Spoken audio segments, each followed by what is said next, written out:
vermes malditos!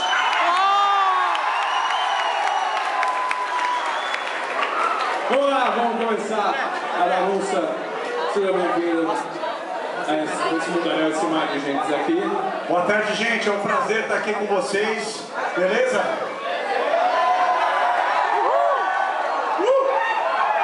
Seus insetos insolentes! Vamos lá, galera, vamos começar.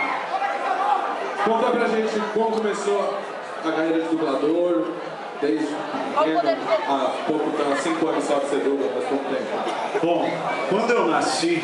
Mentira, não. É o seguinte, pessoal, eu dublo só mais ou menos uns 20 anos. Né? A idade deixa pra lá, tá? Mas antes de ser dublador eu já era ator, já fazia teatro, fazia publicidade. Desde os 10 anos, aliás, eu faço publicidade. E aí um belo dia eu fiquei sabendo que ia ter um teste numa dubladora, chamava Megasom. E aí eu fui lá fazer esse teste, nunca tinha feito dublagem, nunca tinha ido no estúdio. Até que eu fui lá e tal. E aí o cara que estava fazendo o teste, ele gostou. Não sei por que cargas d'água, mas ele gostou da minha voz e no mesmo dia eu já fiz uma escala de dublagem. A gente chama escala de dublagem, né? Que é 1 hora, 2, 3, enfim. E aí, o primeiro personagem que eu fiz chamava Capanga 1 numa novela mexicana. Tudo começou assim. Aí depois eu não parei mais, continuei, fui fazendo de pouquinho em pouquinho, fui indo para as outras casas e estou até hoje, pessoal. Realmente é um prazer. E até perdi o flameado, olha só, esse aí foi o fim da bronca. Como tudo começou? Como tudo começou, oh, meu Deus do céu. Tem uma história bacana. Maldito cacaroto!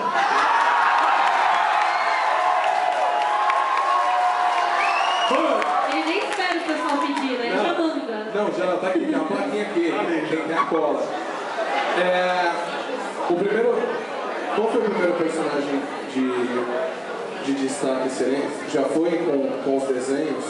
De desenho foi o Vegeta, é isso? Não, de desenho eu comecei a fazer anime, né? Na Gota Mágica, não sei se vocês já ouviram falar. Era uma dubladora que dublava, entre outras séries, o Cavaleiros do Zodíaco, né? Só que nessa época eu estava começando, então fazia o que a gente chama de pontinhas. Personagens pequenos, enfim, coisinhas que aparecem em 1, 2 episódios. E aí eu, enfim, comecei a fazer desenho nessa época, mas eu já fazia filmes, novelas e tal. Eu comecei a fazer um personagem um pouquinho maior num seriado argentino, Nossos Hermanos ali, né? Comecei lá a fazer um personagem maior e tal, na Sigma, também era uma dubladora que saiu, era Megasom e Sigma, depois ficou só Sigma. E aí eu fui fazendo, aí até que pintou, de repente, o Dragon Ball. E a história do Dragon Ball é muito interessante, porque eu fui chamado para fazer um teste pro Dragon Ball. Adivinha para qual personagem? Goku! Hã? Goku. Né? Só que eu jamais conseguiria dizer: oi, eu sou o Goku. Eu não consigo dizer. Né? Realmente minha voz é um pouco mais máscula do que isso, né?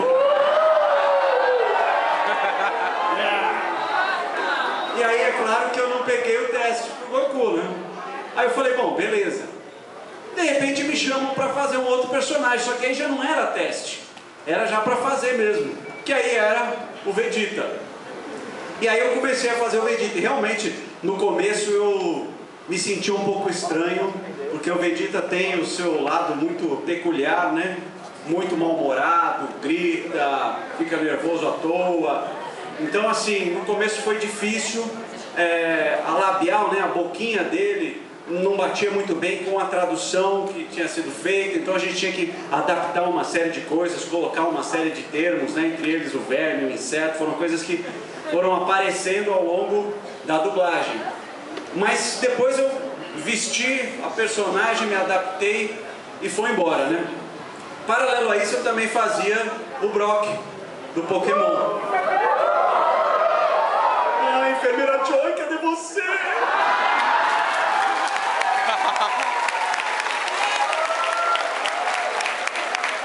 E o Brock também foi interessante porque eu fui chamado também para fazer um teste pro Pokémon. Adivinha para qual personagem? Não, também nem tanto. Para fazer o James. Mas aí também não peguei o teste. Vocês viram que eu não pego teste nenhum, né? Aí eu não peguei o teste do James, passado um tempo me chamaram para dublar um outro personagem, que era o Brock. E também não teve teste. E tá aí, né, 13 anos fazendo, personagem que eu curto bastante, tem a característica dele gostar de cuidar dos animais, né? Eu também tenho um pouco isso. Ele é um pouco mulherengo, né? Eu não sou tanto assim, mas dou minhas cacetadas. Mas ele, assim, não pega ninguém, né? Felizmente. Só aquele ano que ele saiu da série, que ele ficou lá na ilha, lá deve ter pego todo mundo, né? Então, aí ele voltou tranquilo. E aí foi assim: faz, Geodude! Onix, vai!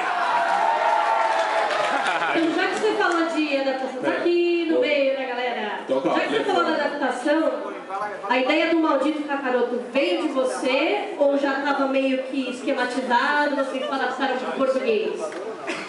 Algumas coisas já vieram traduzidas e a gente aproveitou. Outras, por conta até da forma da boca, tem algumas palavras que cabem melhor naquela, mesmo sendo desenho, né? Isso a gente faz muito com o personagem, com o ator real, né? A gente troca palavras que tenham mais a ver com a labial. Mas no desenho também dá para fazer isso. Então, algumas palavras foram colocadas, por exemplo, inseto, o maldito, o verme, são coisas que foram aparecendo, a gente colocou uma vez, deu certo, aí virou meio que um chavão, né? Sempre que tinha alguma outra coisa, a gente acabava trocando por essas palavras e ficava, às vezes tinha um insolente, tinha um idiota, né? Mas em geral eram essas palavras. Então, muita coisa veio lá do dia a dia, no estúdio mesmo, fazendo, não, vamos mudar isso, vamos trocar aquilo, vai ficar mais engraçado, vai caber melhor na boca e tal. E aí as coisas foram surgindo.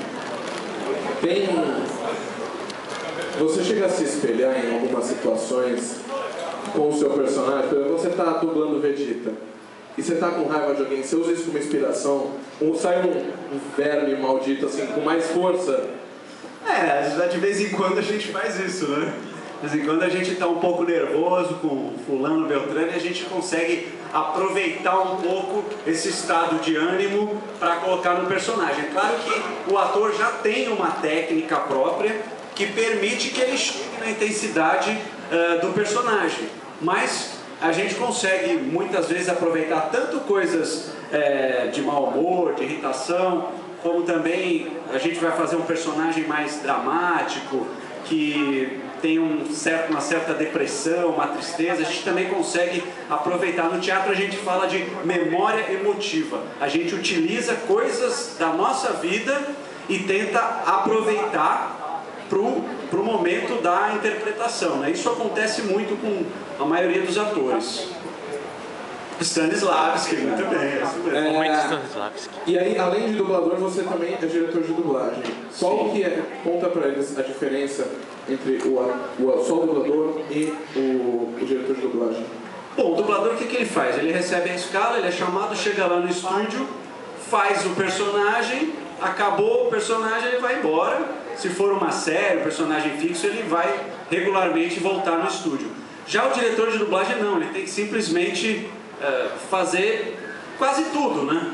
Porque ele tem que assistir o programa, tem que ver personagem por personagem, tem que adaptar as falas que não estão muito bem traduzidas, ou que as piadas que não fazem sentido pra gente, né? Tem muita piada em outros idiomas que, trazendo para o português, não faz o menor sentido. Então é o diretor de dublagem que faz isso. Ele dirige também o sincronismo, as falas que ficam curtas, né? A boquinha continua batendo, ou as falas que passam, né? A boca já parou, mas ela continua falando, é o fucker e sucker, né? Mas isso de vez em quando acontece. Claro que eles exageram, mas isso às vezes acontece, infelizmente a gente vê, né? Porque não se tem o cuidado que se deveria ter. E também a interpretação, que às vezes o ator ele não assistiu o filme, ele vai lá dar uma intenção que não tem nada a ver, né? Imaginem o Vegeta falando um verme, seu verme maldito, com uma intensidade que não é própria dele. Como por exemplo, a dublagem em espanhol, ela perdia um pouco a intensidade em relação à japonesa. Então a gente prezou, embora a gente ouvisse muito o espanhol, a gente prezou pela intensidade que estava lá no japonês, né? Em compensação a portuguesa. Quem já viu aqui dublagem portuguesa do Dragon Ball? Português de Portugal. Português de Portugal. Qual que é uma das falas mais memoráveis do português? É justamente sobre você. Chega o Kakaroto e vira Vegeta! Olha bem! Cadê?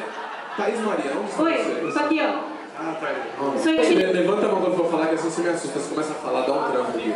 Agora eu tô achando estranho que ninguém me perguntou qual é o poder de luta do Kakaroto. Peraí que eu vou até sair de cena, vai. O quê? Tá demorando. É o quê? É de mais de 8.000!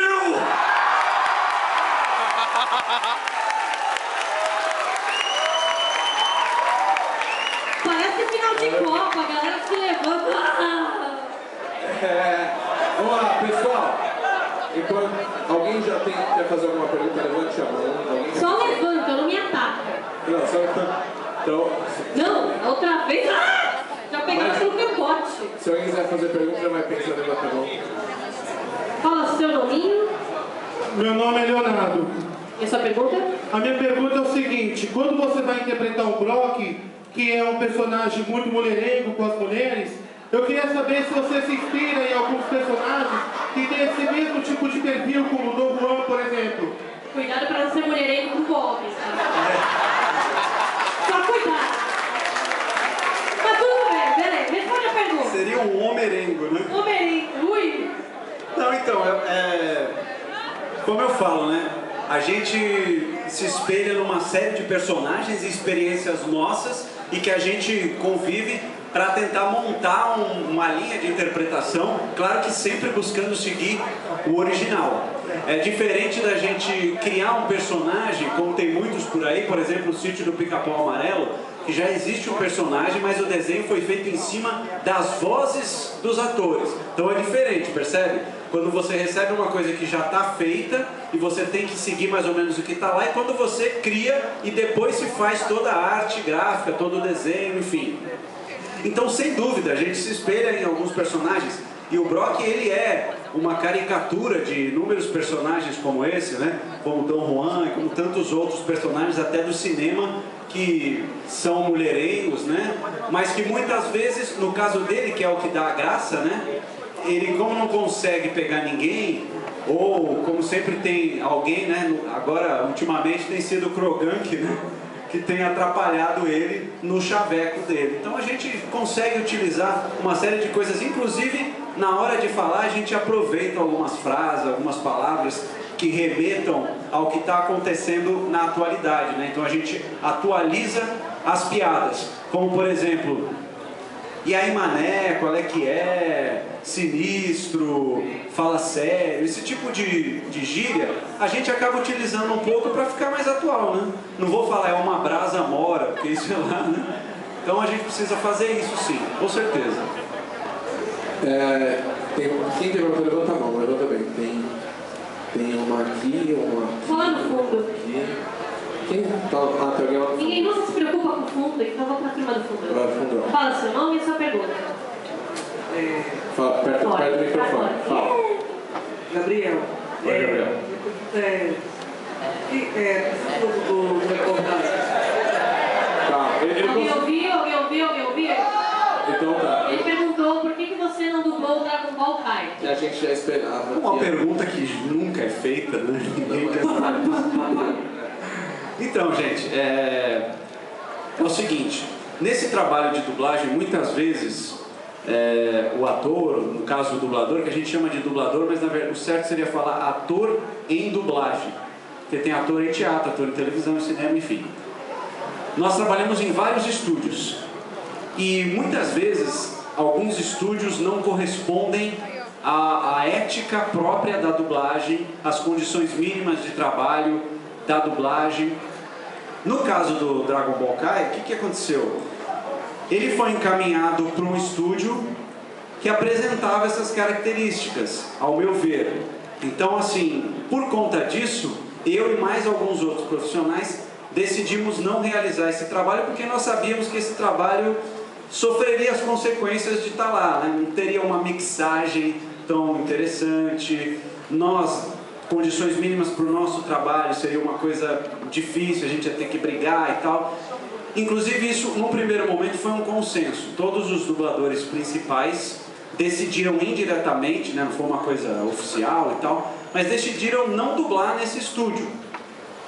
Com o tempo, eu não sei o que aconteceu, que fulano, beltrano, ciclano acabaram aceitando pelos seus motivos, que eu não estou aqui para condenar, né?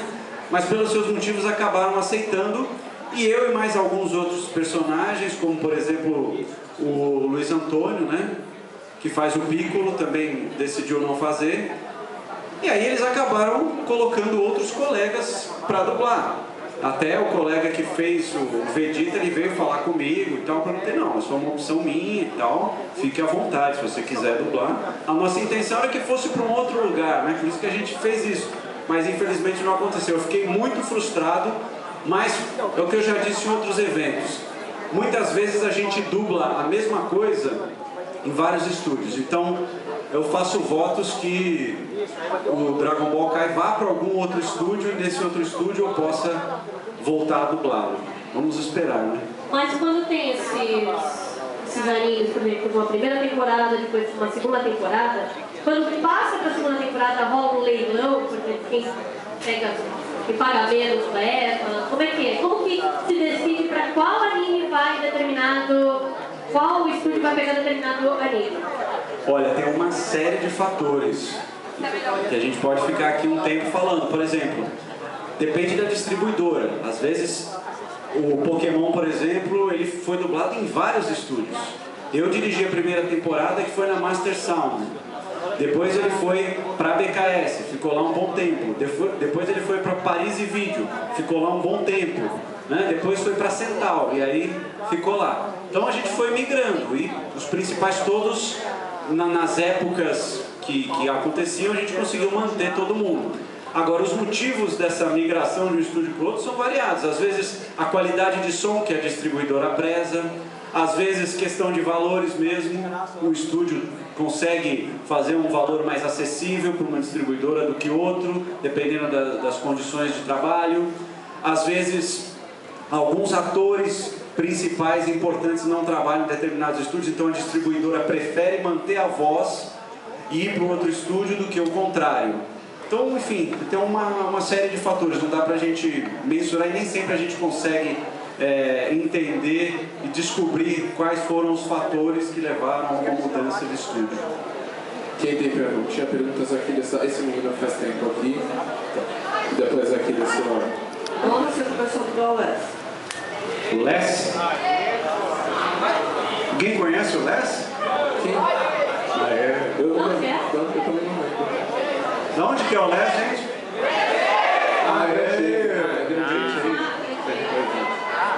Então, essa é uma... Eu já passei na faixa etária de jogar brasileiro. Essa é uma vertente também no nosso trabalho, que é a vertente dos games. Eu dublei aí vários games e tal, mas acho que o Les foi o que se destacou um pouco mais, né? Também foi assim, através de testes. Esse eu peguei, gente, por incrível que pareça. E... enfim, a gente começou a fazer. É diferente da dublagem porque você não tem a imagem ali, né? Você não dubla a imagem, então você até consegue ver mais ou menos como é o personagem para se inspirar, mas você tem ali mais ou menos uma voz guia e vai fazendo. Isso te dá um pouco mais de liberdade, né? Como por exemplo, quando ele diz assim: você não pode vencer a escuridão dentro de mim.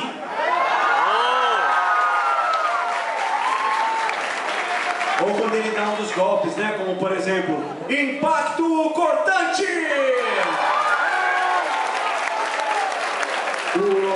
E agora, além dos trabalhos com os animes e com as novelas mexicanas e com os filmes, qual foi o trabalho que te marcou, os trabalhos, na verdade, que te marcaram mais? Ou pelo conjunto da obra, ou algo que você gostou de ter feito, ter colocado a sua voz? Olha, tem vários, né? No final são aí 20 anos, tem muita coisa que vai acontecendo. Mas, fora dos animes, tem uma série que eu dublo, faço um dos personagens que está no 8º ano. Infelizmente já estou sabendo que vai acabar a série lá nos Estados Unidos, que é o House, né? Eu não dublo o House, dublo o Dr. Wilson, é o amigo do House. Então, é uma série que eu também dirigi a primeira temporada na Alamo, né? Um estúdio que inclusive fechou recentemente, infelizmente, né? Então eu faço desde o começo, né? Eu tenho um cuidado com a série, eu sugeri todas as vozes dos principais, então foi um trabalho bem legal, assim, até hoje eu faço. Então é um trabalho que eu curti muito. Tem um outro trabalho, um filme, uma longa-metragem recente, que eu gostei também muito de fazer, né? Acho que alguns de vocês aqui devem ter assistido, talvez alguns devem até gostado, né? Que é O Segredo de Brokeback Mountain. Bastante gente assistiu, né? Então, piadinhas à parte, esse foi um filme muito legal de fazer, porque tinha um trabalho de ator incrível. Eu fiz o Enes Del Mar, que é o Heath Ledger, e ele fez um papel incrível, né? Ele mergulhou de cabeça na personagem e tal. E eu também na dublagem acabei mergulhando ali, foi um trabalho de ator incrível e eu gostei muito de ter feito. Sou sincero, gente, foi legal.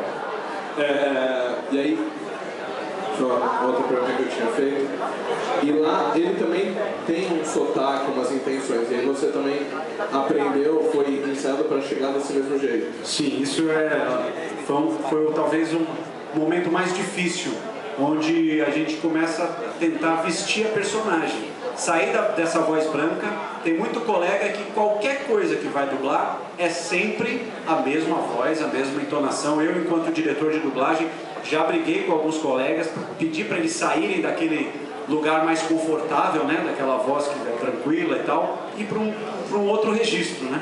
Então, no caso do Enes Del Mar também foi assim. Ele é bem caipira, é bem pra dentro, então eu tive que fazer uma coisa bem rústica mesmo para conseguir entrar no personagem. Mas depois que entrou foi, gente. Ô louco, que isso, galera? Opa, boa tarde. Boa tarde. A minha pergunta é mais sobre a sua profissão, diretamente. Legal. É um mix de 3 perguntas mais a respeito da sua carreira.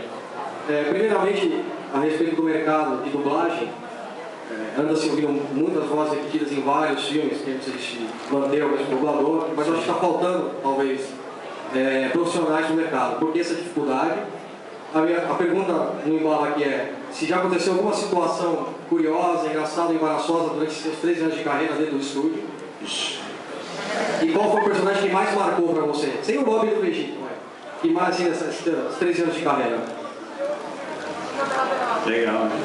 Bom, realmente, muitas vozes acabam se repetindo. O mercado de dublagem é um mercado restrito. Hoje, no eixo Rio-São Paulo, a gente pode pensar numa média de 200 profissionais. Desses 200 profissionais, a gente pode espremendo pegar uns 50, 60 que dão conta de tudo, que fazem qualquer coisa, que fazem vários registros, que vestem a maioria dos personagens. Por que isso? Porque é um trabalho muito difícil, muito especializado, não é brincadeira.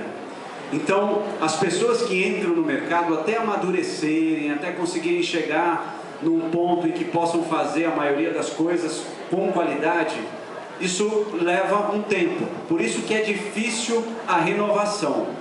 Além disso, os dubladores mais antigos, tá tudo indo para o outro lado já, gente. Tem muita gente indo embora. Então, o que acontece? Você pega um personagem mais velho, hoje eu posso dizer para vocês que a gente tem 2 ou 3 em São Paulo que poderiam fazer o personagem mais velho. Por exemplo, como é que é aquele velho do Dragon Ball? Mestre Kami. Para fazer o Mestre Kami hoje, se fosse começar hoje do nada, escolher uma voz, teria 2, 3 para vestir. Imaginem a dificuldade, né? E criança, né? Personagem criança tipo Goten, enfim. Se a gente fosse colocar uma criança para dublar, a gente teria também algumas poucas opções. Então tem alguns nichos aí no mercado, alguns registros de voz que tá mais difícil a renovação, por isso que acaba se repetindo, que a gente faz o jogo ganha, na certeza. O ritmo da dublagem hoje é industrial, é diferente do começo, que você levava 5, 6 dias para dublar um filme. Hoje, em um dia, muitas vezes, você faz um filme. Então percebam como é uma correria lascada, né? Então é mais ou menos isso. Agora a segunda pergunta eu esqueci. Foi sobre o personagem que mais marcou, é isso? Essa já foi a segunda. Não, situação engraçada. Ah, situação engraçada. Nossa, gente, mas tem tanta situação engraçada. Mas tanta. Aquela mais cabeluda, que você fica meio... A mais cabeluda não vai dar pra contar. Porque é cabeluda, temos menores de idade aqui. Lembrando que a situação etária de 12 anos. Eu só posso dizer o gênero de filme que foi, aí vocês já vão ter uma ideia. Era um filme pornô. Mas não posso falar nada além disso, foi muito constrangedor mesmo. Agora, uma que é interessante, eu estava dublando uma vez o filme King Kong. Era a versão mais antiga. Então assim, era essa câmera cabeluda, boa. O que aconteceu? A gente estava no estúdio com mais ou menos uns 14 homens fazendo um vozerio. O que é vozerio? São cenas que tem multidão, que tem muita gente. E no King Kong tem isso, né? Tem cenas que tem um monte de gente, todo mundo gritando e tal. E lá pelas tantas, no meio do vozerio, né? Todo mundo, vamos homens, vamos atrás dele, cerquem ele e tal. Alguém mandou assim, vamos homens, não percam o macaco de vista. Parou tudo, né? Como é que você pode perder um macaco de 15 metros de vista, né? Então essa foi uma situação inusitada, assim. E coisas que muitas vezes as pessoas falam, né? Por exemplo, também isso acontece muito em vozerio, né? Era um filme que estava sendo dublado e era sobre investigação criminal e tal. E a resolução do crime estava num diário da personagem. E aí o que aconteceu? Tinha uma determinada cena que era uma festa e os dois principais estavam assim falando, então nós precisamos encontrar onde estão esses registros e tal, e o outro falava, realmente nós precisamos, mas onde estará esse diário? Dizem que era o diário. Aí o pessoal do vozerio lá atrás, tá lá em casa, passa lá e tal. E na hora que passou o filme, isso foi ouvido. Então quer dizer, é uma coisa ridícula, né? Que às vezes alguns profissionais, infelizmente... Eu estava dirigindo uma série, chamava... Não sei se vocês já ouviram falar, Early Edition. Edição de amanhã, que é o cara que recebe o jornal do dia seguinte... A namorada dele é cega. Ele tenta resolver e tal. E eu cheguei a dirigir uma época essa série. E tinha um momento lá no pub do cara, né? Que ele era dono de um bar e tal. Tava tendo uma festa fantasia. Aí no meio do vozerio alguém fala assim, nossa, olha só, ele tá vestido de ET de Varginha. Aí eu parei e falei, não, fulano, pelo amor de Deus, né? Você tá nos Estados Unidos, ET de Varginha, não é nem a época do negócio, né? O que é isso e tal. Então são essas coisinhas que vão acontecer. Eu podia ficar aqui lembrando um monte de coisa, pode ser uma outra palestra, a gente faz só isso, porque tem muita coisa engraçada. E a última dele foi o personagem que marcou. Você tem o que marcou mais? Sem ser o Vegeta, putz, é fogo, né? Eu acho que o Dr. Wilson foi um personagem que marcou, assim, pra mim, foi muito legal de fazer, principalmente o último episódio do 4º ano, que foi um episódio em que a namorada dele morre, então foi um episódio incrível, foi um chororô no estúdio, todo mundo parou e tal. Esse episódio ganhou, inclusive, prêmio nos Estados Unidos de melhor episódio de série e tal. Então, eu sempre lembro desse episódio, desse momento, porque foi realmente bastante marcante e bastante emocionante. Mas tem vários, inclusive dirigindo. Tem um filme que eu dirigi, que eu fiz uma pontinha, mas fiz toda a direção, que foi O Homem Bicentenário, com Robin Williams. Também foi um filme que eu gostei muito de ter dirigido, né? Trabalho de ator do Nelson Machado, né, que faz o Kiko, que foi muito legal. Então, uma série de coisas. Tinha um pessoal desse lado aqui que queria fazer pergunta aqui embaixo. O pessoal aqui desse lado está falando, vem aqui. Tá, depois vem pra cá. Depois eu volto pra Que a pessoa... Meu nome e a pergunta. Matheus, boa tarde. Boa tarde. Minha pergunta é meio besta. Não, é sobre o Dragon Ball. Eu queria saber, quando o personagem vai se transformar no Super Saiyajin, pra que eles berram? Sério, é muito longo. Realmente é uma pergunta. A classificação do evento é 12 anos, mas... Que bom que foi avisado que era uma pergunta besta. Mas vamos lá. Mas eu acho assim, é isso que faz toda a diferença, né, no desenho. Por exemplo, uma coisa que marcou muito pra mim na construção do personagem Vegeta era a risada dele. Que era uma coisa que no começo tinha uma certa dificuldade e tal, mas depois a coisa fluiu. Hã? Não, gente, melhor não.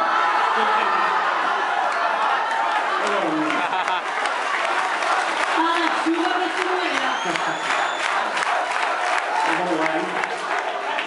Atenção.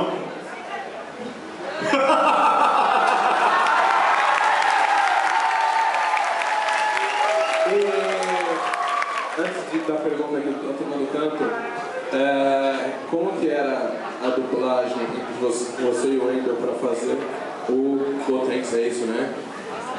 Que era Vegito. Ao mesmo tempo, que tinha uma situação... O Godito lá? São os dois juntos ao mesmo tempo. Interessante, né? Que é a fusão. Era assim, foi tudo a ver, né? É engraçado porque a gente tinha que dublar junto, eu e ele. Atualmente, cada dublador faz a sua parte separadamente. Antigamente não era assim, era todo mundo junto, tudo ao mesmo tempo agora. Mas hoje em dia não, é um por um, pronto. Só quando é o vozerio. Mas, especificamente, essas cenas tinham que ser feitas juntos, porque a gente falava em uníssono, né? Era um corinho. Então o que acontecia? Muitas vezes a gente ia dublar de manhãzinha e o Wendel chegava meio cansado, tinha trabalhado, tinha ido pra balada, sei lá. Eu era mais comportado, né? Então estava sempre bem, né? Com a voz aquecida, né? Aí o que acontecia? A gente passava a cena e aí o Wendel acabava ficando lá, todas as marcações no texto e tal. Na hora de gravar eu ia lá, Wendel, vamos gravar.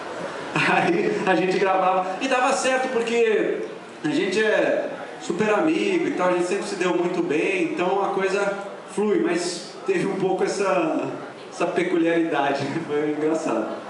Tem uma turma aqui, rapaz, Oi, peraí, surgi aqui. Oi, na frente, levantei. Pode levantar você do braço, isso. Coitado, ele tá quebrado. Cuidado que vai passar na frente da câmera. Ele tá quebrado. Coitado. Boa tarde, Fernanda. Eu queria perguntar se você já foi reconhecido na rua, ou no supermercado, só pela voz. Se aconteceu alguma situação engraçada com a voz. Não, eu nunca fui reconhecido assim pela voz, pelo menos que eu me lembre não, mas teve, coitado. O bom de dublador é isso, né, que o pessoal, só se for uma voz muito, mas muito marcante, né, e aí você consegue perceber, mas no meu caso não, mas o que aconteceu uma vez foi uma amiga minha que pediu para eu ligar para uma sobrinha e tal, que ela não estava querendo comer, fazendo a voz do Vegeta, né? Obrigando a criança a comer. Obrigando a menina a comer. E aí foi mais ou menos assim: sua insolente, você tem que comer, senão eu vou acabar com você.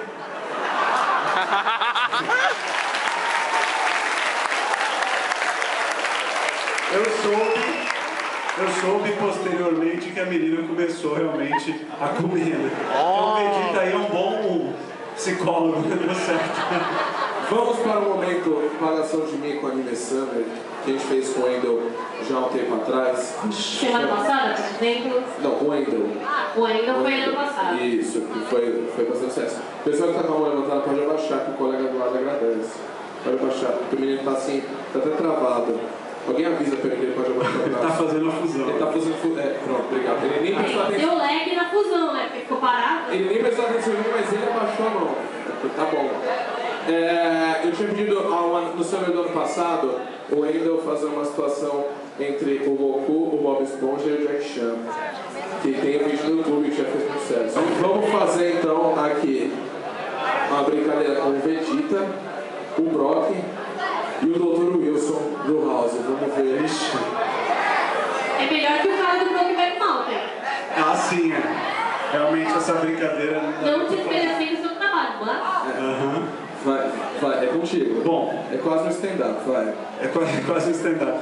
Vamos imaginar, por exemplo, o Dr. Wilson e com participação de Alfredo Rolo também, vai entrar no... Tá lá no banheiro. O Dr. Wilson entrando no banheiro. Então vamos lá. Atenção, pessoal? Puxa vida, que bom que o banheiro tá aberto. Vou poder fazer o meu número 2 numa boa, sem ninguém encher meu saco, nem o House. Deixa eu entrar.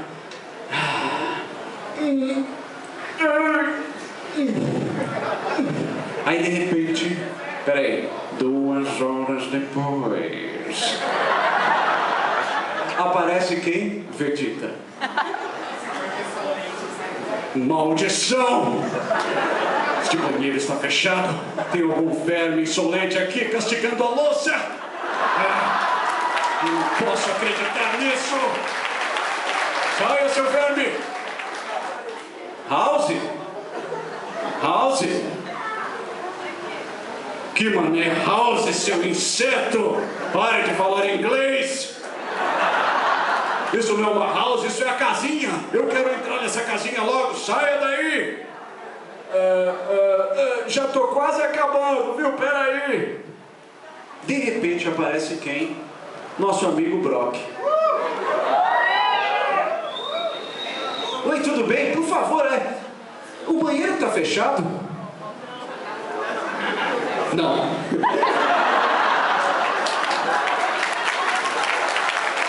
Não tá, não. Ele tá aberto.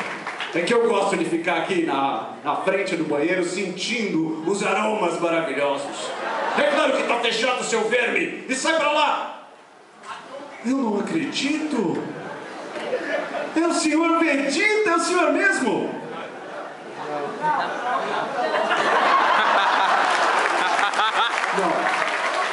Não sou eu, não. Eu sou um holograma do Goku, com câimbra.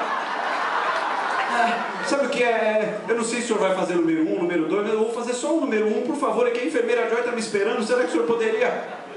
Não! Vai esperar, seu verme maldito. Eu estou há 2 horas aqui esperando. Aí sai o Dr. Wilson, né? Oi, desculpa a demora, viu? Dá licença. Ô, House! Finalmente chegou o meu momento. O momento do príncipe dos Saiyajins se concentrar. Meu Deus, mas que verme é esse?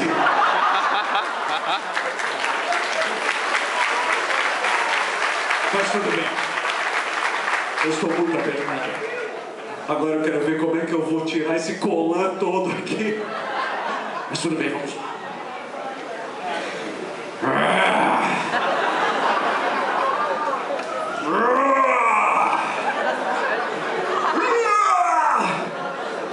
Ai, acho que eu vou lá no matinho mesmo. Meu Deus. Ash, cadê você?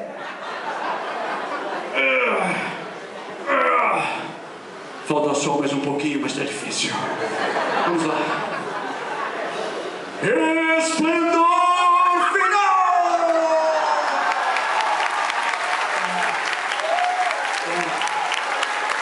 Eu não acredito.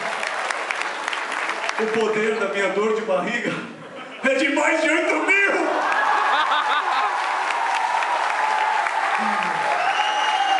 Acabou. Finalmente acabou. Agora é só eu me limpar e... Cadê o papel higiênico? Cadê o papel higiênico? Aquele verme do Dr. Wilson usou tudo. O que eu vou fazer? Ah, já sei. Bulma! Vem me limpar! Bulma! Ela não está aqui. Eu vou ter que apelar. Alfredo!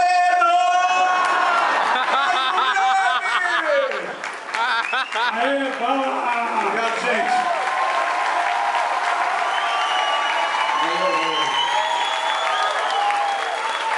Essa foi a apagação de mico número 1. Como assim número 1? Tem várias. Tem agora a apagação de comigo número 2. Meu Deus. Então é o seguinte, a gente separou alguns vídeos com trabalhos do Alfredo. A gente vai passar a versão dublada inteira e depois a gente vai passar uma versão sem as vozes do Alfredo para ele dublar em cima. Quem sabe faz ao vivo, meu. Vai. Tá. Vamos lá.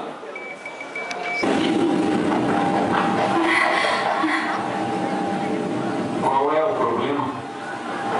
Poseidon, se o seu propósito é dominar a Terra, então por que você não acaba comigo primeiro? A morte é violenta. Serei honesto com você. Ó, Tá bom, gente. vamos lá, vai. Tá bom. Agora, versão 2.0. Versão 2.0. Espera! E aí, menina, tem jeito? Se o seu propósito é dominar a Terra, então por que você não acaba comigo primeiro? Nossa, assim você me mata. Ai, se eu te pego!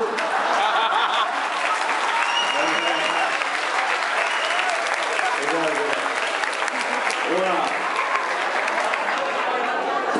Quanto tempo estraga o bom primeiro? Vai. É bom que a internet estraga a gente.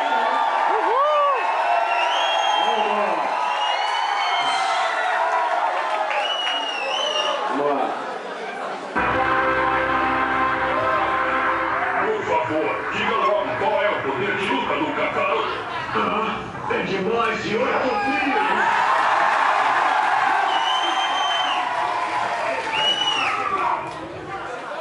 Vamos lá.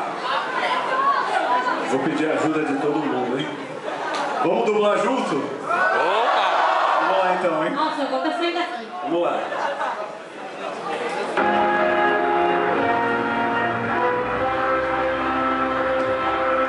Por favor, diga logo qual é o poder de luta do Kakaroto. É de mais de 8.000! Aê, valeu, galera! É fácil, né? Pra finalizar, Pokémon.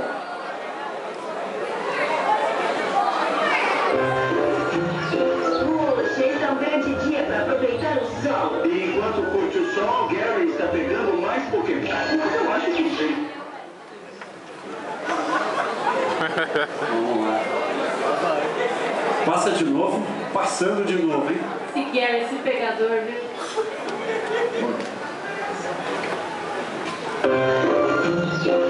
Hoje é um grande dia para aproveitar o sol. Nossa, Ash, que futum, você tá com o Pikachu morto aí no seu sovaco, hein, filho? Tá louco? Pessoal, palmas para o Pedro Rolão!